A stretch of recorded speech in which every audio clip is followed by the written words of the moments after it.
All right, welcome back to Two Guys Garage. All right, 1 3/4 primaries, back to 3-inch exhaust. This thing's gonna be sounding fantastic. Even got new wires for the O2 sensors. Get this thing all buttoned up. We'll be good to go.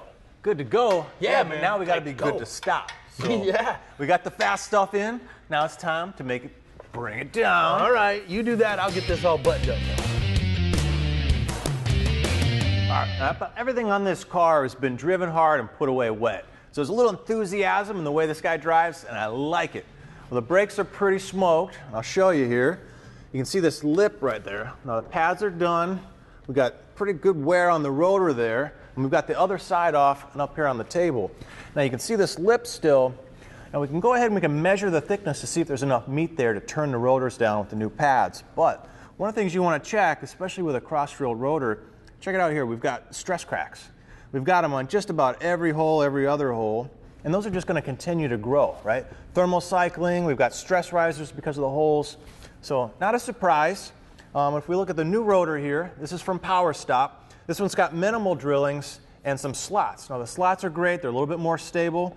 You got a pad coming around here. If you got some gas buildup because of heat between the two, you can escape some of that. You can also clean the pad as it comes over the slot area there. Now, this is our new setup. It's not just the rotor, it also comes with the pads and the clips. Now, this is their Z26, it's their Street Warrior setup. So this combo is going to give you about 20% more power stopping capability than the factory stuff. And it's easy because you just hit one button and it all comes to your door. Now, once you put everything together, the one thing you want to do is make sure you bed the pads in.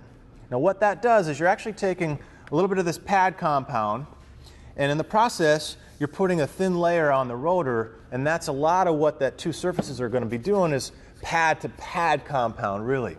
Now to do that, you want to check with your manufacturer and see what their recommendations are, but in general, procedure might be like a 45 mile an hour to 5 mile an hour, kind of moderate to aggressive braking, and you want to do that about 5 times in a row. Like, don't let the brakes cool.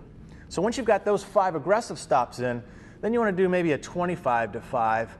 But once you get down to 5, let it cool a little bit. Go back up to 25, down to 5, let it cool. So 5 of those, you're pretty good.